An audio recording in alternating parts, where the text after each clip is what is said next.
जय हिंद दोस्तों। जैसा कि हमने यूपी लोअर पीसीएस का जो बैच लॉन्च किया है यूट्यूब पे, उसमें हमने पहला सब्जेक्ट आपको यूपीजी के स्टार्ट किया है, जिसमें हमने अभी तक आपको 4 वीडियोस दे चुके हैं, जिसमें उत्तर प्रदेश का राजनीतिक और भौगोलिक परिदृश्य भाग 1 भाग 2 और उसके बाद उत्तर प्रदेश की मृदा और उत्तर प्रदेश की जलवायु। अब आज हम उत्तर प्रदेश की कृषि के बारे में आपको डिटेल से बताएंगे कि उत्तर प्रदेश हमारा कृषि के परिप्रेक्ष्य में कैसा है, इसमें कौन कौन सी फसलें हैं, कौन से भौगोलिक क्षेत्र, और उसके बाद नकदी फसलें और अन्य फसलें, मौसम के बारे में आपको इसमें बताएंगे।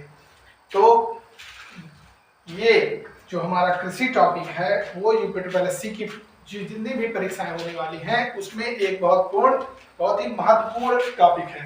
तो हम देखते हैं कि भारत का कृषि हृदय, जैसा कि आपको पहली स्लाइड में बताया गया है, उत्तर प्रदेश भारत का क्या है, कृषि का हृदय। जैसे आदमी को, इंसान को जीने के लिए हृदय की आवश्यकता होती है, सबसे इम्पोर्टेंट भाग है, वैसे ही जो कृषि के परिप्रेक्ष्य में हमारा उत्तर प्रदेश क्या है, हार्ट है पूरे भारत का।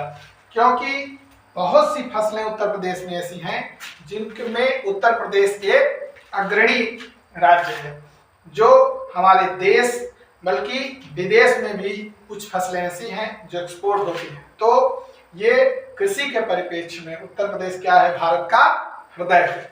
अब इसके बाद हम इसमें देखते हैं कि हमारा इसमें क्या पढ़ना है, हमें देश का अन्नदाता 20% राष्ट्रीय योगदान।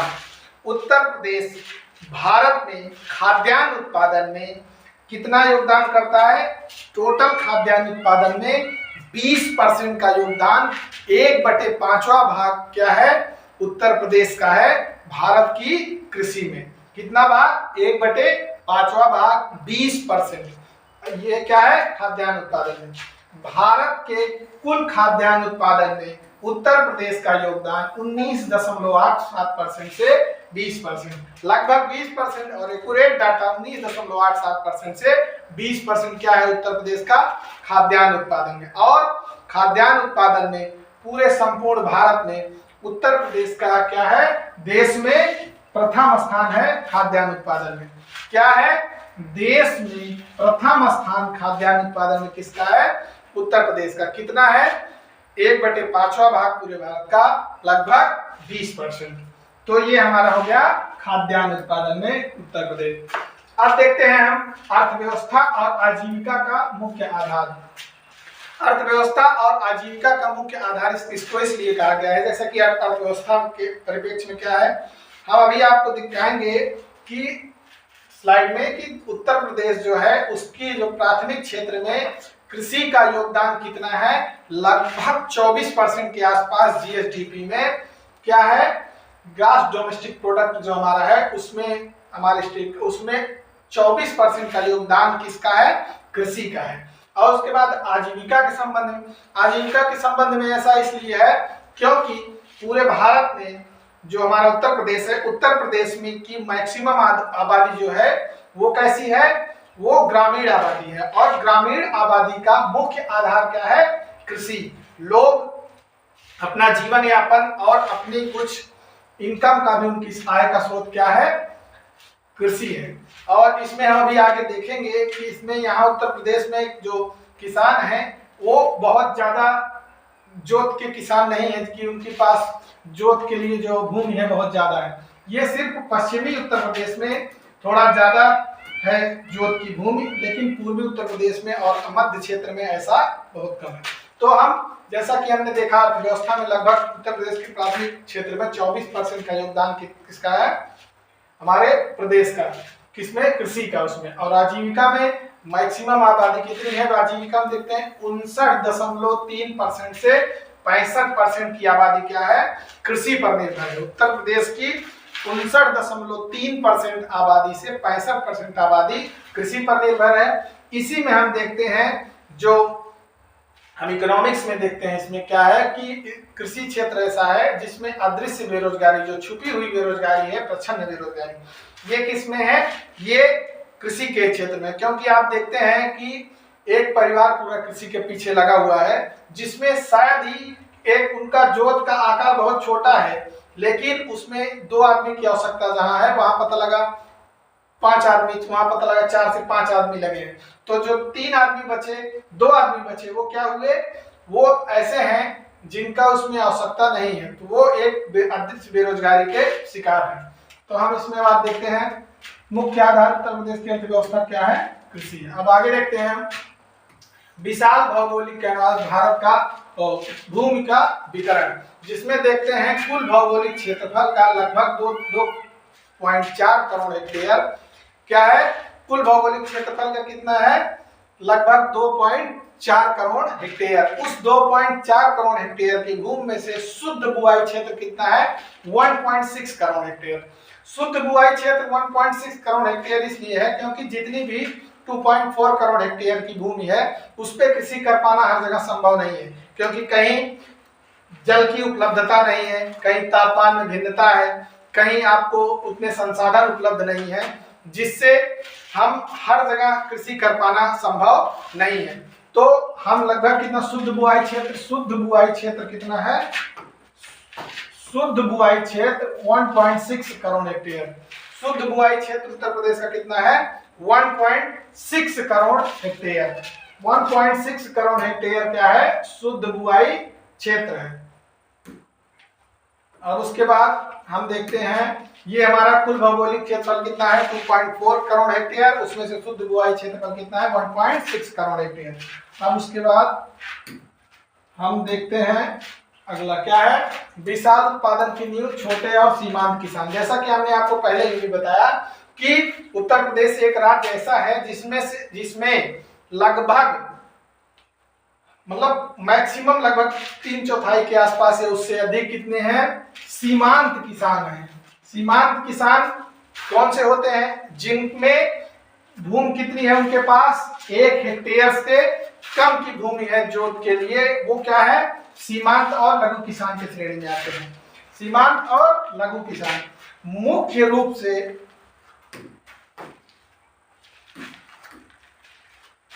एक मिनट,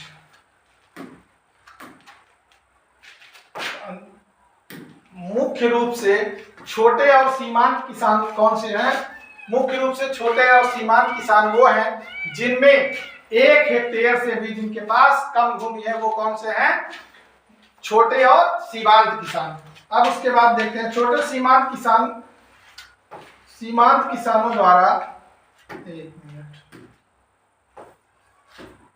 किसानों द्वारा संचालित है औसत जोत का आकार 1 हेक्टेयर से भी कम है। जिनके पास औसत जोत का आकार 1 सेंटीमीटर क्या है? 1 हेक्टेयर से भी कम है, वो क्या है? छोटे और सीमांत किसान। उसके बाद हम देखते हैं उत्तर प्रदेश कृषि का पावर हाउस। इसमें हम क्या देखते हैं? कौन सी फसल किस क्षेत्र में पाई जाती है? इसमें हम देखते हैं कि कौन सी फसल किस क्षेत्र में पाई जाती है। वो कृषि का, इसलिए इसमें क्या कहा जाता है? इसको कहा जाता है कृषि का पावर हाउस। इसको कृषि का पावर हाउस कहा जाता है। कृषि का पावर हाउस। अब इसमें देखते हैं हम राष्ट्रीय उत्पादन में उत्तर प्रदेश का वर्चस्व। जैसा कि हमने आपको पहले ही बताया इस लेक्चर में कि राष्ट्रीय उसमें क्या है? उत्पादन। राष्ट्रीय उत्पादन में अभी हमने बताया कि खाद्यान्न उत्पादन में उत्तर प्रदेश का योगदान लगभग 20% का है। और अभी हम आपको आगे दिखाते हैं, इसमें बहुत सी ऐसी फसलें हैं जिसमें उत्तर प्रदेश में क्या है? उसमें उत्तर प्रदेश क्या है? अग्रणी राज्य है, प्रथम स्थान पर है। और कुछ फसलें ऐसी भी हैं जिसमें उत्तर प्रदेश का दूसरा स्थान है। तो हम देखते हैं उत्तर प्रदेश किसमें अग्रणी है। जैसे गेहूं, आलू, गन्ना, दुग्ध उत्पादन और कुल खाद्यान्न उत्पादन में। गेहूं, आलू, गन्ना, दुग्ध उत्पादन और कुल खाद्यान्न उत्पादन में उत्तर प्रदेश क्या है हमारा अग्रणी राज्य है। और कैसे है, कौन सा है, प्रथम स्थान पे। प्रथम स्थान फर्स्ट किस पे है, गेहूं, आलू, गन्ना, कुल खाद्यान्न उत्पादन में आलू उत्पादन में प्रथम स्थान पर है। उसके बाद हम देखते हैं द्वितीय स्थान पे, सेकंड पोजीशन चावल, चावल उत्पादन में प्रथम स्थान पर है। उसके बाद कौन है, बंगाल। और उसके बाद दूसरे स्थान पर है चावल उत्पादन में उत्तर प्रदेश। गेहूं, आलू, गन्ना, कुल खाद्यान्न उत्पादन, इसमें क्या है, दुग्ध उत्पादन में उत्तर प्रदेश प्रथम स्थान पर है। उसके बाद चावल उत्पादन में उत्तर प्रदेश क्या है, दूसरे स्थान पर है। चावल उत्पादन में दूसरे स्थान है, प्रथम स्थान पर कौन है, पश्चिम बंगाल। अब देखते हैं कृषि अर्थव्यवस्था के प्रमुख संकेतक, वाइटल साइंस, जो जैसा कि हमने आपको पहले एकदम स्लाइड में बताया कि अर्थव्यवस्था का मुख्य आधार इसको इसलिए कहा जाता है क्योंकि 24% राज्य की अर्थव्यवस्था में, जीएसडीपी में, प्राथमिक क्षेत्र में कृषि का योगदान कितना है, 24%। जीएसडीपी में कितना है, ग्रॉस डोमेस्टिक प्रोडक्ट जो है हमारा स्टेट का, उसमें 24% प्राथमिक क्षेत्र में किसका योगदान है, कृषि का। और 59.3% या 60 से 65% की आसपास की आबादी उत्तर प्रदेश की जो है वो किस पे निर्भर करती है, इसकी है श्रम बल, उसका है कृषि में। कुल श्रम बल की निर्भरता राज्य की आधे से अधिक आबादी प्रत्यक्ष या अप्रत्यक्ष रूप से कृषि पर निर्भर करती है। 60 से 65% या और इसमें कहते हैं आधे से अधिक आबादी किस पे निर्भर करती है, कृषि पर निर्भर करती है। ये क्या है, श्रम बल के रूप में 59.3%। अब उसके बाद हम देखते हैं औसत भूमि जोत जो है, उसमें हम देखते हैं सीमांत कृषक कौन से होते हैं, जिनके पास 0.73 हेक्टेयर से तक की भूमि होती है, उसको क्या कहते हैं हम, सीमांत किसान की श्रेणी में आता है। 0.73 हेक्टेयर औसत भूमि जोत, लैंड औसत भूमि जोत, एवरेज लैंड होल्डिंग या आकार सीमांत किसान श्रेणी में आता है। जिसके पास औसत भूमि जोत 0.73 हेक्टेयर के आसपास है 0.73 हेक्टेयर, वो क्या किसकी श्रेणी में आता है, सीमांत किसान की श्रेणी में आता है। ये आपसे एग्जाम में पूछा जा सकता है। और इकोनॉमिक्स के पॉइंट ऑफ व्यू से ये भी पूछा जा सकता है कि उसमें प्राथमिक क्षेत्र में इसका कितना योगदान है, इसका योगदान है 24%, किसका, कृषि का, उत्तर प्रदेश के परिप्रेक्ष्य में। अब उसके बाद हम देखते हैं भौगोलिक आधार एवं 9 कृषि जलवायु क्षेत्र। जैसा कि हमने आपको इसके पहले जो लेक्चर है उसमें बताया जलवायु के क्षेत्र में कि उत्तर प्रदेश में कितने कृषि जलवायु क्षेत्र हैं, 9 कृषि जलवायु क्षेत्र। कृषि जलवायु क्षेत्र को इस आधार पर बांटा गया है कि वहां की सिंचाई की उपलब्धता, मिट्टी के प्रकार, और उसके बाद सिंचाई की उपलब्धता, मिट्टी के प्रकार, और उसके बाद वहां का तापमान और वहां के जो भौगोलिक परिदृश्य को देखकर इसको 9 भागों में बांटा गया है। और ये उन 9 भागों में भिन्न भिन्न प्रकार की फसलें, उनके जिस हिसाब की मिट्टी है उस हिसाब का, उसमें यहाँ वर्षा का प्रकार है उसी के हिसाब से वहां भिन्न भिन्न प्रकार की फसलें उगाई जाती है। उत्तर प्रदेश के विशाल भौगोलिक विस्तार और जलवायु भिन्नता और वैज्ञानिक रूप से प्रतिनिधित्व करने के लिए राज्य को 9 कृषि जलवायु क्षेत्र में विभाजित किया गया है। कितने, 9 एग्रो क्लाइमेटिक जोन में विभाजित किया गया है। 9 एग्रो क्लाइमेटिक जोन, 9 कृषि जलवायु क्षेत्र में इसको क्या किया गया है, विभाजित किया गया है। 9 कृषि जलवायु क्षेत्र में विभाजित किया गया है। महत्वपूर्ण तथ्य के रूप में जैसा कि हमने आपको अभी बताया, यह विभाजन मिट्टी के प्रकार, वर्षा की मात्रा, तापमान, जल संसाधनों की उपलब्धता पर आधारित है। यह जो विभाजन है मिट्टी के प्रकार, वर्षा की उपलब्धता, तापमान और मिट्टी के प्रकार पर निर्भर करता है। और वहाँ सिंचाई के लिए क्या साधन है, नहरें हैं, नलकूप है या कुआं, किसके माध्यम से वहाँ सिंचाई के लिए उपयुक्त है। इसके हिसाब से उत्तर प्रदेश को 9 कृषि जलवायु क्षेत्र में विभाजित किया गया है। ये हमारा एग्जाम में पूछा जाता है सिंपल सा क्वेश्चन कई बार कि उत्तर प्रदेश को कितने कृषि जलवायु क्षेत्र में विभाजित किया गया है। अभी कुछ इसके पहले कोई परीक्षा हुई तो ये क्वेश्चन पूछा गया है। अब उसके बाद देखते हैं उत्तर प्रदेश का वार्षिक फसल चक्र, the crop cycle. Uttar Pradesh का वार्षिक फसल चक्र कैसा है? उत्तर प्रदेश का वार्षिक फसल चक्र में 3 प्रकार की है। इसमें कौन सा है? रबी, खरीफ और जायद। मुख्यतः क्या है?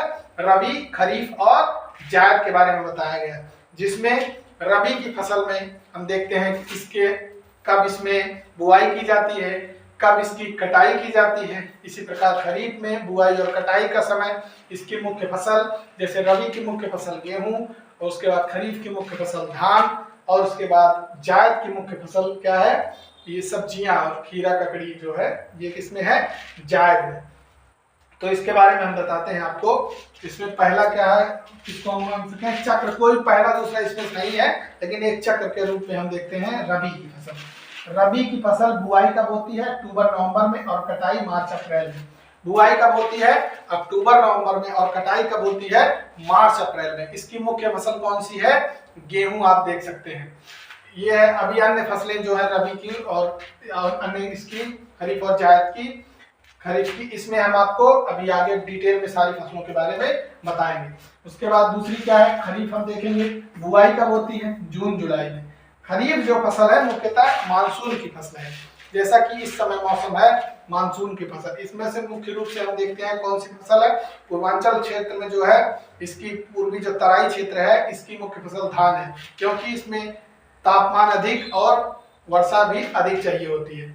तो इस क्षेत्र में क्या है? धान की है। पश्चिमी क्षेत्र में ज्वार और ये सब की फसलें जो उगाई जाती है वो क्या है? पश्चिमी क्षेत्र में। अब उसके बाद ये देखते हैं, ये हमारा खरीफ का हो गया। इसकी क्या है? मानसून की शुरुआत में कटाई अक्टूबर नवंबर में। कटाई कब होती है? अक्टूबर और नवंबर में। उसके बाद जायद की फसल है। बुआई कब होती है? मार्च अप्रैल में, और कटाई कब होती है? जून में। ये आपसे एग्जाम में कई बार क्वेश्चन पूछा गया है कि रबी की फसल की बुआई कब की जाती है, उसकी कटाई कब की जाती है, खरीफ की फसल की बुआई कब की जाती है, कटाई कब की जाती है, जायद की फसल की भी बुआई और कटाई का समय आपसे कई बार पूछा गया। जैसे रबी की है, अक्टूबर और नवंबर में इसकी बुआई की जाती है, उसके बाद मार्च अप्रैल में कटाई की जाती है। रबी की फसल, खरीफ की फसल में जून जुलाई में बुआई की जाती है, उसके बाद अक्टूबर नवंबर में कटाई की जाती है। खरीफ की फसल जो है मानसून की शुरुआत में इसकी बुआई होती है, मानसूनी फसल। जायद की फसल बुआई मार्च अप्रैल में, उसके बाद जो कटाई होती है कब होती है? जून में। यह एक साइकिल के रूप में आपको बताया गया, उनके बारे में डिटेल बताएंगे आपको। मौसमी फसल परिदृश्य तुलनात्मक विश्लेषण। मौसमी, जैसे अब मौसम के हिसाब से कितने कौन से हैं? रबी, खरीफ और जायद। रबी, खरीफ और जायद। मौसम कौन सा है? रबी की फसल सर्दियों के मौसम में। कौन से मौसम में रबी की फसल? सर्दियों के मौसम में। खरीफ मानसून के मौसम में। और उसके बाद जो जायद की फसल है इसमें होती है गर्मियों के मौसम में। रबी की फसल सर्दियों में, खरीफ की फसल मानसून में, और जायद की फसल गर्मियों में उगाई जाती है। जो रबी की फसल है इसकी मुख्य फसल क्या है? मुख्य फसल गेहूं है, जो अभी देखते हैं, और उसका उत्पादन उत्तर प्रदेश में क्या है? पहले नंबर पर है। गेहूं के बाद जौ, चना, मटर, सरसों, इसको इसकी एक प्रजाति क्या है? इसको इसका एक प्रकार है, कौन सा है? लाही इसकी प्रजाति। उसके बाद आलू। तो जो रबी की फसल है इसकी मुख्य फसल क्या है? गेहूं की फसल है, और इसमें हम नकदी फसल के रूप में देखते हैं कौन सी है? आलू। और अन्य फसलें कौन सी हैं? चना, मटर, सरसों। मुख्य तिलहन फसल इसमें सरसों है। ये हो गया हमारा क्या है? रबी का। और उसके बाद रबी के बाद हम देखते हैं ये सर्दी में कौन सा मौसम? सर्दियों के मौसम। मानसून में धान, मुख्य रूप से चावल, धान है, उस धान से ही बनता है चावल। तो मुख्य फसल जो है मानसून की, खरीफ की क्या है? वो चावल है। क्या है? चावल है। उसके अलावा मक्का, बाजरा, ज्वार, अरहर या तुअर। क्या है? मक्का, बाजरा, ज्वार, अरहर। अरहर में क्या है? तुअर एक प्रकार है। उसके बाद जायद। जायद में तरबूज, खरबूजा, खीरा, ककड़ी, लौकी, भिंडी, चारा पशुओं का। मक्का एक प्रजाति लोबिया। लोबिया के बारे में एग्जाम में आपसे कई बार पूछा गया है। उसके बाद ये हमारा हो गया जायद के बारे में, जिसमें रबी, खरीफ और जायद, इसमें तीनों में मौसम कौन कौन से हैं? सर्दी का मौसम रबी के लिए, खरीफ के लिए मानसून का मौसम और जायद के लिए गर्मियों के मौसम में उगाई जाती है। प्रमुख फसलें रबी में गेहूं, उसके बाद मटर, जौ, चना ये है। और उसके बाद नगदी फसल के रूप में क्या है, आलू। और उसके बाद हम देखते हैं मानसून, खरीफ में मानसून में होता है ये खरीफ की फसल, इसमें उगाई जाती है। और इसमें क्या है, धान एक अग्रणी है। इसमें उत्तर प्रदेश का योगदान, उत्तर प्रदेश किस स्थान पर है, दूसरे स्थान पश्चिम बंगाल के बाद। उसके बाद और अन्य फसलें कौन सी हैं, बाजरा, ज्वार, मक्का, अरहर, ये क्या है, खरीफ की फसलें हैं। जायद में सब्जियां लगभग खरबूजा, खीरा, ककड़ी, भिंडी, और पशुओं का ये चारा और तरबूजा, खरबूजा, ये किसकी है, जायद की फसल है। उसके बाद विशेष विवरण में हम देखते हैं कैसे इसके लिए क्या तापमान कैसे चाहिए, वर्षा कैसे चाहिए। तो सर्दियों के मौसम में जो रबी की फसल है, कम तापमान और हल्की सिंचाई। जो सर्दियों के मौसम की रबी की फसल है, उसके लिए कम तापमान और उसके बाद हल्की सिंचाई की आवश्यकता होती है। इसमें सरसों इसकी क्या है, सरसों इसकी मुख्य तिलहन फसल और आलू इसकी क्या है, मुख्य नगदी फसल। सरसों इसकी क्या है, मुख्य तिलहन और आलू मुख्य नगदी फसल है। आलू क्या है, मुख्य इसकी नगदी फसल है। इसमें इसको आलू को हम किसके रूप में देखते हैं, सब्जी के रूप में। उसके बाद खरीफ में आते हैं, अधिक जल की आवश्यकता। खरीफ की फसल के लिए आपको वैसे भी प्रत्यक्ष रूप से देख सकते हैं कि खरीफ की फसल के लिए खरीफ की फसल के लिए पानी की जो है आवश्यकता वो मैक्सिमम होती है। जैसे आप धान में ही इसको देख सकते हैं। और धान की एक खासियत ये भी है, आप समझिएगा, एग्जाम में कभी पूछा जाए, इसके पानी के साथ साथ इसमें अधिक तापमान की भी आवश्यकता होती है। और ये तो हो गया धान हम देखते हैं पूर्वांचल और मध्य क्षेत्र में और मैक्सिमम तराई इलाकों में धान के लिए हो गया। और पश्चिमी यूपी के साइड जो होती है वो वहाँ पानी की उपलब्धता इतनी अधिक नहीं है, इसलिए ज्वार और बाजरा की वहाँ क्या होती है, मुख्य फसल क्या है, ज्वार बाजरा की बुआई होती है। किसकी, ज्वार और बाजरा की बुआई होती है, ज्वार और बाजरा की। उसके बाद हम देखते हैं जायद में दो मुख्य सीजनों के बीच की मुख्य रूप से सब्जियों का और पशु चारा। रबी और खरीफ की फसलों के जो सीजन होता है उसके बीच में क्या होता है, जायद की मुख्य रूप से इसमें क्या होती है, खीरा, ककड़ी, भिंडी, तरबूजा, खरबूजा, जितनी भी सब्जियां हैं किसमें आती हैं, जायद में आती हैं मुख्य रूप से। और इसके बाद जायद की सब्जियों के साथ साथ इसमें क्या और है, सब्जियों के साथ सब्जियां हैं, सब्जियों के साथ साथ इसमें क्या है, चारा क्या इसमें, सब्जियों के साथ साथ क्या इसमें, चारा। ये हमारा हो गया जायद की फसल। जायद की फसल हो गया, क्या हो गया, ये पशु चारा और सब्जियां। अब इसके बाद ये हो गया हमारा रबी और उसके बाद खरीफ और जायद, रबी, खरीफ और जायद। अब इसके बाद आगे हम देखते हैं प्रमुख फसलें, बेल्ट, खाद्यान्न और व्यावसायिक उत्पादन। अब इसमें दो बेल्ट दिखाए गए हैं। दो बेल्ट कौन कौन से हैं, एक पूर्वी बेल्ट और मध्य, पूर्वी और मध्य बेल्ट, और एक कौन सा है, पश्चिमी बेल्ट। बेल्ट का मतलब क्षेत्र। उसके बाद पूर्वी और मध्य यूपी एक बेल्ट है, ये पूर्वी और मध्य क्षेत्र है। इसमें देखते हैं गेहूं। पूर्वी यूपी में हम देखते हैं, वैसे आपको एग्जाम में क्वेश्चन आपसे अगर पूछा जाएगा कि गेहूं के उत्पादन में जो अग्रणी जिला किसको माना जाता है, कौन सा है, गोरखपुर। और धान के परिप्रेक्ष्य में हम देखेंगे तो कौन सा है, धान है चंदौली का। उसके बाद चंदौली के साथ साथ धान उत्पादन में शाहजहांपुर भी है। तो आप एग्जाम में क्वेश्चन जो इस प्रकार से ऑप्शन होगा उसी के हिसाब से चूज करेंगे। अगर वैसे पूछा जाएगा चंदौली ऑप्शन रहेगा तो चंदौली, अगर चंदौली ऑप्शन में नहीं रहेगा तो शाहजहांपुर, आपको शाहजहांपुर ये होगा। अब इसमें देखते हैं गेहूं। गोरखपुर जिले में सर्वाधिक उत्पादकता, गेहूं की सर्वाधिक उत्पादकता कहाँ है, गोरखपुर जिले में। गंगा घाघरा दोआब क्षेत्र में गेहूं के सर्वश्रेष्ठ क्षेत्र माना जाता है। गंगा और जो घाघरा का दोआब क्षेत्र है उसमें गेहूं की उत्पादकता सबसे अधिक होती है, गेहूं की उत्पादकता सबसे अधिक होती है। और उसमें से गेहूं उत्पादक सबसे जिला कौन सा है, गोरखपुर। गोरखपुर गेहूं के उत्पादन के लिए है। उसके बाद हम देखते हैं चंदौली, धान का कटोरा, bowl of rice. Bowl of rice किसको कहा जाता है, चंदौली को। चंदौली को बाउल ऑफ राइस कहा जाता है।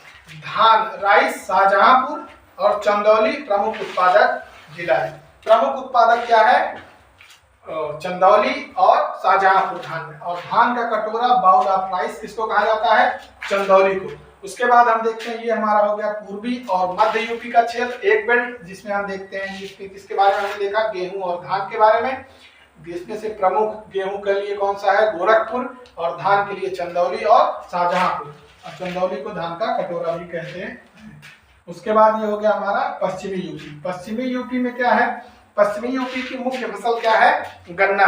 गन्ना पश्चिमी यूपी की मुख्य फसल है। इसके लिए हम देखते हैं कि क्योंकि ऐसा इसलिए है कि ये जो उत्तर प्रदेश का इसमें सबसे प्रमुख फसल है, नकदी फसल, वो क्या है? गन्ना है। और गन्ना जो है, जो हमारा है पश्चिमी यूपी, उस क्षेत्र में सबसे महत्वपूर्ण फसल के रूप में है और उगाया जाता है। इसमें जो पश्चिमी यूपी के बेल्ट के जितने जिले हैं, लगभग जिससे मेरठ से मुजफ्फरनगर के बेल्ट के बीच में इधर जितने जिले हैं, उसमें मुख्यतः गन्ना उगाया जाता है। और इसी से आप देख सकते हैं कि पश्चिमी यूपी में किसानों की जो है आय का सबसे मुख्य स्रोत क्या है? गन्ना उत्पादन करके होता है। इसमें गन्ना सुगरकेन, मेरठ और मुजफ्फरनगर बेल्ट, मेरठ और मुजफ्फरनगर बेल्ट गन्ना उत्तर प्रदेश की सबसे महत्वपूर्ण व्यावसायिक नकदी फसल है। नकदी फसल, इसके उत्पादन में देश किस स्थान पर है? प्रथम स्थान पर है। गन्ना उत्पादन में उत्तर प्रदेश प्रथम स्थान पर है। और किस क्षेत्र में सबसे अधिक रूप से उगाया जाता है? पश्चिमी यूपी, मेरठ और मुजफ्फरनगर बेल्ट के बीच में। अब हम इसके बाद क्या देखते हैं, ये हो गया हमारा मध्य पूर्वी और मध्य यूपी। उसके बाद पश्चिमी यूपी में क्या क्या उगाया जाता है। और अब हम इसके बाद देखते हैं क्षेत्रीय विशेषज्ञता, बुंदेलखंड एवं तराई क्षेत्र। जैसा कि आप जानते हैं, बुंदेलखंड क्षेत्र उत्तर प्रदेश का एक ऐसा क्षेत्र है जिसमें हम देखते हैं उस क्षेत्र में तापमान अधिक और उसके बाद पानी की जो उपलब्धता है वो भी बहुत कम है। इसलिए वहाँ ऐसी फसलें और मिट्टी भी के हिसाब से उसमें जो मुख्य फसलें हैं वो दलहन फसलों के लिए जो है पल्सेस के लिए बुंदेलखंड क्षेत्र प्रसिद्ध है। जिसमें कौन सी है? उसकी चना और मटर, इसके लिए मुख्य रूप से इसकी फसल है। अब इसके बाद हम देखते हैं तो बुंदेलखंड क्षेत्र एराइड पल्स बाउल, जो दलहन का कटोरे के रूप में हम दलहन का कटोरा कहते हैं, किसे कहते हैं? ये है बुंदेलखंड क्षेत्र को हम भी दलहन का कटोरा के रूप में कहते हैं। भौगोलिक स्थिति कम सिंचाई क्योंकि पानी की उपलब्धता बहुत कम है।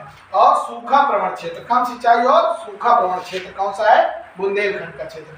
उसके बाद प्रमुख फसलें चना और मटर रबी के सीजन में प्रमुखता से, रबी के सीजन में चना और मटर यहाँ क्या होता है? प्रमुखता से उगाई जाती है। प्रमुखता से क्या उगाई जाती है? चना और मटर, किसमें? रबी की फसल में। अरहर, तुअर खरीफ सीजन में हमीरपुर जैसे जिलों में भारी उत्पादकता है। किसकी? अरहर की हमीरपुर जैसे जिलों में खरीफ की सीजन में, खरीफ जो सीजन है खरीफ की फसल में, उसमें ये अरहर मुख्य रूप से उगाई जाती है हमीरपुर जिलों में। प्रमुख जिले इसमें कौन कौन से हैं? हमीरपुर, बांदा। यह क्षेत्र दलहन उत्पादन का केंद्र है। दलहन उत्पादन का केंद्र क्या है? दलहन उत्पादन का केंद्र है हमीरपुर जैसे जिले, हमीरपुर और बांदा, ये मुख्यतः अरहर के लिए प्रसिद्ध है। अब इसमें देखते हैं, अब इसमें हमने आपको बताया बुंदेलखंड क्षेत्र एक ऐसा क्षेत्र है जिसमें तापमान अधिक, पानी की उपलब्धता कम, इसलिए यहाँ ऐसी फसलें उगाई जाती हैं जिसमें पानी की कम आवश्यकता होती है। इसमें लिए सबसे ज्यादा चना और मटर इसलिए दलहन के लिए प्रसिद्ध है। और उसके बाद जिसमें दलहन में चना मुख्यतः से रबी के सीजन में, और उसके बाद खरीफ के सीजन में क्या है? अरहर, और रबी के सीजन में चना और मटर। और इसमें अरहर के लिए हम देखते हैं जो है ये प्रमुख जिले हमीरपुर और क्या है? बांदा क्षेत्र में अरहर की अधिकता में उत्पादकता की जाती है। ये हो गया हमारा बुंदेलखंड क्षेत्र का। उसके बाद ये एग्जाम में कई बार आपसे पूछा गया है कि बुंदेलखंड क्षेत्र में क्या सबसे ज्यादा उगाया जाता है, तो आप एक बात बढ़िया ध्यान रखेंगे, चना, मटर, अरहर और ये आपसे जिले भी पूछ सकता है, हमीरपुर बांदा, और इसके अलावा कभी ऐसा मान लीजिए हो गया हमीरपुर बांदा ऑप्शन में हो ही ना, तो आप जो बुंदेलखंड क्षेत्र के और डिस्ट्रिक्ट हैं अगर वो ऑप्शन में हो तो आप उसे भी चूज कर सकते हैं। ये हमारा हो गया बुंदेलखंड क्षेत्र जो दलहन उत्पादन के लिए प्रमुख है। अब उसके बाद हम देखते हैं क्या है तराई क्षेत्र, द वेटलैंड बेल्ट। तराई क्षेत्र में क्या है, भौगोलिक स्थिति हिमालय की तलहटी के उच्च नमी और जमाव वाला क्षेत्र है। जो तराई क्षेत्र है वो जल भराव वाला क्षेत्र है। ये हिमालय की तलहटी के कारण, हिमालय की तलहटी के उच्च नमी और जल जमाव क्षेत्र, हिमालय की तलहटी और उच्च नमी और जल जमाव का क्षेत्र है। ये कौन सा है, तराई क्षेत्र। प्रमुख फसलें जूट, मुख्य रूप से व्यवसायिक उपयोग के लिए। जूट वैसे भी आपको पता है कैसी एक फसल है, व्यवसायिक फसल है जूट। और उसके बाद हम देखते हैं जो हमारी वैसी फसल है प्रमुख, वो कौन सी है, धान। बड़े पैमाने पर इसकी खेती की जाती है। तराई बेल्ट में दो खेत प्रमुख है, कौन कौन सी है, जूट और धान। जूट एक व्यवसायिक फसल है और धान हमारी एक प्रमुख फसल है जो हम अपने खाद्यान्न के रूप में इस्तेमाल करते हैं। बड़े पैमाने पर इसकी खेती की जाती है तराई बेल्ट में, क्योंकि वहाँ पानी की, इसके लिए पानी की उपलब्धता, पानी अधिक मात्रा में चाहिए और पानी उपलब्ध अधिक मात्रा में होता भी है। प्रमुख जिले कौन कौन से हैं, देवरिया और बहराइच। देवरिया और बहराइच जिले तराई क्षेत्र में हैं। ये हमारा हो गया बुंदेलखंड और तराई क्षेत्र। तो आपसे तराई क्षेत्र में क्वेश्चन पूछ ले एग्जाम में कि प्रमुख फसल इसमें कौन कौन सी होती है, जूट हो गया और धान, और देवरिया और बहराइच कौन से हो गए, जिले हो गया जूट और ये हो गया धान। अब इसके बाद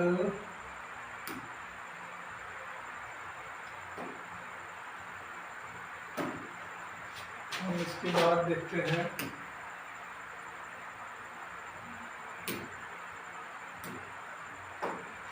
इसके बाद हम देखते हैं विशेष उत्पादक और भौगोलिक संकेतक। जो जीआई टैग के रूप में फसलों में कौन कौन सी ऐसी हैं जिनको जीआई टैग के रूप में दिया गया, वैसे तो और फसलें हैं लेकिन प्रमुख इसमें है अफीम। कई बार पूछा गया है अफीम क्या है, बाराबंकी और गाजीपुर। कहाँ सबसे ज्यादा होता है, बाराबंकी और गाजीपुर में। और अफीम फैक्ट्री जो है गाजीपुर में, उत्तर प्रदेश की एकमात्र अफीम फैक्ट्री स्थित है। कहाँ पर है, गाजीपुर में उत्तर प्रदेश की एकमात्र अफीम फैक्ट्री कहाँ उपलब्ध है, कहाँ है ये, गाजीपुर में। ये क्या है, जीआई टैग भौगोलिक संकेतक। उसके बाद दूसरा हम देखते हैं ये आंवला जिला क्या है, आंवला जीआई टैग मिला है किस जिले का, ये वन डिस्ट्रिक्ट वन प्रोडक्ट के तहत इसमें शामिल किया गया है। ये क्या है, इसमें है आंवला। आंवला किस जिला है, ये हमारे जिले जो कि है प्रतापगढ़ में सबसे अधिक मात्रा में पाया जाता है। ये देश और राज्य को छोड़िए, ये देश में सर्वाधिक आंवला उत्पादन इसी जिले में होता है। कई बार आपसे एग्जाम में पूछा गया है कि सबसे ज्यादा आंवले का उत्पादन कहाँ होता है, प्रतापगढ़ डिस्ट्रिक्ट में होता है सबसे ज्यादा आंवले का उत्पादन। सबसे ज्यादा आंवले का उत्पादन कहाँ होता है, प्रतापगढ़ डिस्ट्रिक्ट में होता है सबसे ज्यादा आंवले का उत्पादन। आम के लिए लखनऊ और सहारनपुर, लखनऊ और सहारनपुर, जिसके लिए हम देखते हैं मलिहाबाद, लखनऊ के मलिहाबादी दशहरी आम के लिए भौगोलिक जीआई टैग का। कई बार एग्जाम में आपसे पूछा गया है कि मलिहाबादी आम जो है वो किस क्षेत्र का है और मलिहाबादी दशहरी आम कहाँ है, ये मलिहाबाद लखनऊ का। इसको क्या मिला है, जीआई टैग मिला है, कौन सा, मलिहाबाद, किसका, दशहरी आम के लिए। मलिहाबाद और क्षेत्र कौन सा है, ये क्या कहते हैं, जिले लखनऊ और सहारनपुर। अब उसके बाद ये हो गया हमारा अफीम, आंवला और आम। अफीम के लिए गाजीपुर, आंवला प्रतापगढ़, आम के लिए लखनऊ और सहारनपुर, जिसमें मलिहाबादी प्रमुख है किसके, लखनऊ। ये भौगोलिक संकेतक जीआई टैग प्राप्त है। अब उसके बाद देखते हैं कृषि भौगोलिक परिदृश्य एक नजर में, मास्टर एग्रो एटलस। उसके बाद हम इसमें देखते हैं प्रमुख मास्टर एग्रो भौगोलिक परिदृश्य एक नजर में, द मास्टर एग्रो एटलस। ये क्या है, अब इसमें हम देखते हैं पश्चिमी यूपी में। पश्चिमी यूपी हमने आपको पहले ही बताया है कि इसमें सबसे प्रमुख नकदी फसल कौन सी है, गन्ना। मेरठ मुजफ्फरनगर बेल्ट और बाजरा और ज्वार कहाँ के लिए, आगरा। जो पश्चिमी का इधर पश्चिमी यूपी का क्षेत्र है, तो पश्चिमी यूपी में सबसे प्रमुख नकदी फसल गन्ना और इसके मेरठ और मुजफ्फरनगर बेल्ट है, और उसके बाद ज्वार और बाजरा क्या है, आगरा के। ये है पश्चिमी यूपी के साइड। उसके बाद हम देखते हैं तराई में जूट के लिए देवरिया और बहराइच, अभी हम पहले पढ़ चुके हैं। जूट के लिए क्या है? देवरिया और बहराइच। गंगा घाघरा दोआब गेहूं की सर्वोच्च उत्पादकता, यानी कि हमने पहले ही पढ़ा गंगा घाघरा के दोआब के बीच में गोरखपुर पढ़ा, वो गंगा घाघरा दोआब की में गेहूं की सर्वोच्च उत्पादकता है। ये कहा है गंगा और घाघरा दोआब में गोरखपुर है, ये गंगा घाघरा दोआब के बीच में गेहूं की सर्वोच्च उत्पादकता। उसके बाद हमने देखा प्रतापगढ़ में आंवला का जीआई टैग इसको मिला हुआ है। इधर देखेंगे बुंदेलखंड क्षेत्र में चना अरहर की प्रमुख जो दालों का उत्पादन होता है बुंदेलखंड क्षेत्र में होता है, जिसमें हमीरपुर बांदा प्रमुख जिले हैं। उसके बाद आपका फिल्म फैक्ट्री गाजीपुर, मलिहाबादी आम कहाँ है, दशहरी आम कहाँ है, लखनऊ में। पूर्वी यूपी को धान का कटोरा किसमें पूर्वी यूपी में किसको कहा जाता है? चंदौली को। और गोरखपुर में सबसे ज्यादा किसका उत्पादन होता है? गेहूं का। गेहूं का सबसे ज्यादा उत्पादन कहाँ होता है?